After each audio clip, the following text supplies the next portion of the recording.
안녕하세요. 뉴욕이오의 헤더예요. 오늘도 여러분께 뉴욕 증시 생생한 마감 상황을 새벽 배송해드리러 찾아왔습니다. 여러분은 긴 연휴 맞나요? 잘 보내셨나요? 뉴욕 증시는 이날 월요일 증시장을 마감했습니다. 지난주에 이어졌던 그 이슈들이 오늘도 계속해서 이어진 모습인데요. 이 큰 폭의 움직임은 없었고요. 엇갈린 소식들 속에서 혼조세로 마감을 했습니다. 숫자 먼저 살펴보시면 다우지수 0.31% 하락했고요.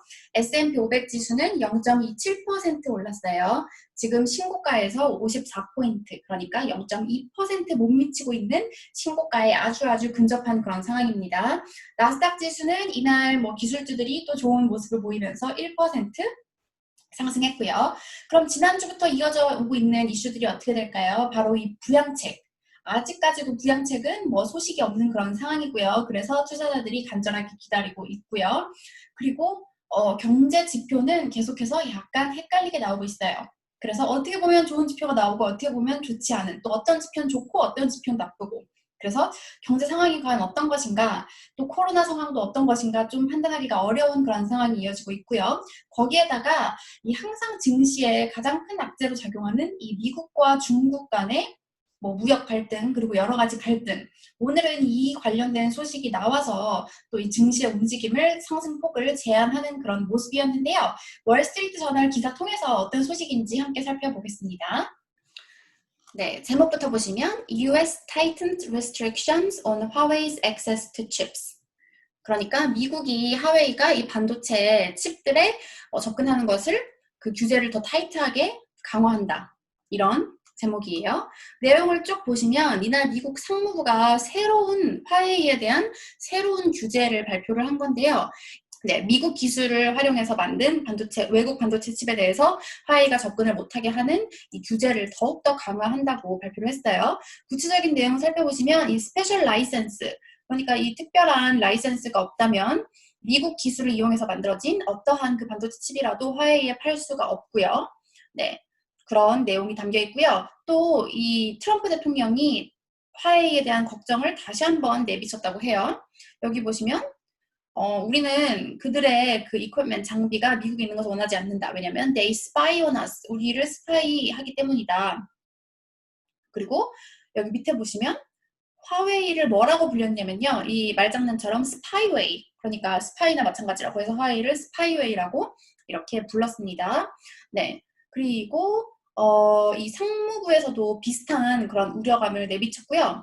이제 보시면 사실 지난 5월에도 이러한 규제가 도입이 됐었는데요. 그런데 여기 보시면 이 새로운 규제는 workaround라는 얘기가 뭐가 잘 안 될 때 이제 제2의 방법을 찾는 거거든요.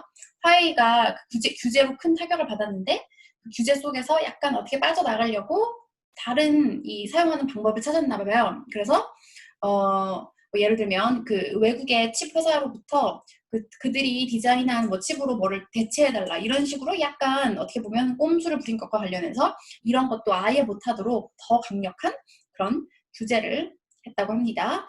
그리고 또 보시면 이뿐 아니라 상무부가 이제 화웨이와 연결된 그런 회사 38개 21 국가에 있는 38개 화웨이 연계급 회사에 대해서 또 이 어떻게 보면 네, 블랙리스트죠. 블랙리스트에 추가한다고 밝혔어요. 그리고 화웨이 대변인은 아직 이것과 관련해서 어떤 얘기를 하지 않은 상태이고요.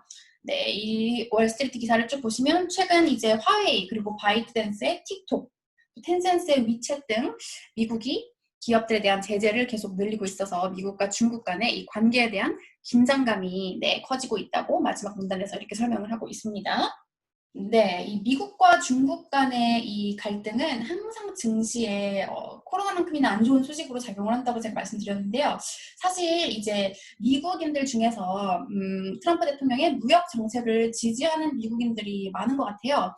그래서 제가 오늘 또 이 CNBC 기사를 또 쓴 게 있는데 보시면 이제 트럼프 대통령이 지금 조 바이든 그 전 부통령에게 약간 여론조사에서 밀리는 상황이기 때문에 이런 상황일수록 이런 중국에 대한 제재를 강화한다든지 지정학적 그런 위험, 이것을 높이는 방법을 써서 사람들을 이렇게 더 뭉치게 하는 방법을 쓸 수 있다. 이런 분석 기사가 네, 나왔어요.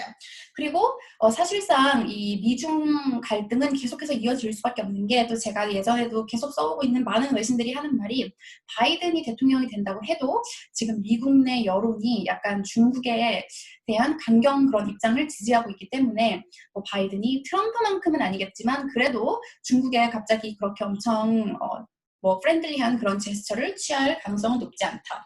강경 노선을 계속 취할 가능성이 높다. 네, 이렇게 외신들은 평가를 하고 있습니다. 네, 그러면 이날 이제 나왔던 다른 소식들을 전해드릴게요. 이날 경제 지표가 상당히 엇갈리게 나왔는데요. 먼저 이 뉴욕 연방준비은행이 발표한 뉴욕 지역의 엠파이어 스테이트 제조업 지수, 뉴욕 지역의 제조업 경기를 나타내주는 지수인데 네, 3.7이 나오면서 지난달 17.2에서 무려 13.5포인트나 급락하면서 제조업 경기가 여전히 좋지 않음을 아주 크게 나빠지고 있음을 가리켰습니다. 네, 근데 반면에 이 8월에 주택 건축 업체들의 신뢰도는 78을 기록하면서 무려 35년 지수 역사상 가장 높은 수준을 기록했다고 해요. 그러니까 이 제조업 지표는 나쁘게 나오고 주택 경기를 나타내주는 지표는 아주 좋게 나온 거죠. 네. 이 사실 저금리 시대이기 때문에 지금 집 사기가 정말 좋은 그런 때라는 그런 말들이 많이 나오고 있어요. 그래서 주택 이 시장은 계속 좋은 것 같고요.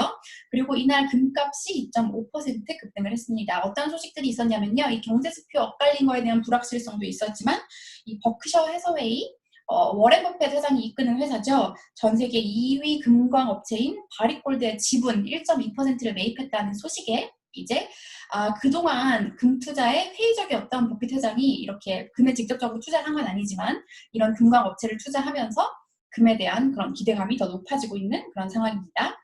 네, 그리고 테슬라 주주분들 계신가요? 테슬라의 주가가 또 11.2% 급등을 했습니다. 무려 지난 4거래일 만에 30%나 급등을 했다고 해요. 이날 같은 경우에는 또 이제 이유가 있었는데요. 웨드부시 증권이 목표 주가를 1,800달러에서 1,900달러로 더 오를 수 있다고 이렇게 전망을 하면서 주가가 상승했습니다. 네, 또 아마존의 주가 1.09% 상승했는데요. 클라우드 기업인 이 렉스페이스 테크놀로지의 지분을 완한다는 소식이 나왔고요. 이 소식 덕분에 렉스페이스 같은 경우에는 무려 10.3% 상승했습니다. 이날 증시 좀 엇갈린 그런 헷갈린 모습을 나타낸 만큼 전문가들의 이 평가도 좀 엇갈리는 모습이었는데요. 그래서 오늘은 이 전문가 멘트를 2개를 가져와 봤고요. 먼저 월스트리트 기사로 살펴볼게요. 네, 월스트리트 저널의 마감 기사를 살펴보시면 이 라보뱅크의 린 그라함 테일러 전문가가 어떻게 평가했냐면 We had to survive that the bottom of the economic slump wasn't quite as bad as people's baseline forecast. 그러니까 이 경제 슬럼프가 사람들이 생각했던 것만큼 나쁘지 않았다는 그런 바이브가 여기서 그런 느낌이거든요. 그런 느낌이 나오고 있다. But there's also a feeling right now that the recovery is not going to be a very quick V-shape. 하지만 회복이 빠른 V자는 아닐 것이라는 그런 느낌도 오고 있다. It's going to be slower. 더 느릴 것이다. 그러니까 뭐 경제 지표를 보시면 아시겠지만 뭐 나아지고 있지만 생각보다는 나쁘지 않지만 그래도 회복은 느릴 거다. 뭐 이런 약간 전문가들도 헷갈려하는 그런 발언이 나오고 있고요. 또 한 가지 발언은 네 여기 보시면 찰스 슈왑의 이제 리즈 앤 손더스 이런 전문가가 말한 말인데요. The lack of stimulus package is rightly causing some concern in the market. 그러니까 부양책이 나오지 않는 것이 시장에 약간의 그 우려를 키우고 있다. 시장은 부양책이 어쨌든 늦어져도 나올 것이라고 생각하고 있긴 하지만 지금 계속 느려지니까 좀 불안감을 키우고 있다. 이런 발언을 했습니다. 네, 부양책 나오긴 나올 텐데 도대체 언제쯤 나올 것인지 네, 계속해서 지켜봐 주시고요. 또 이번 주에는 이제 수요일 연준의 그 지난번 FOMC 회의 의사록 발표도 되어 있으니까요. 여러분 이번 주에도 같이 달려봅시다. 여러분 내일 만나요.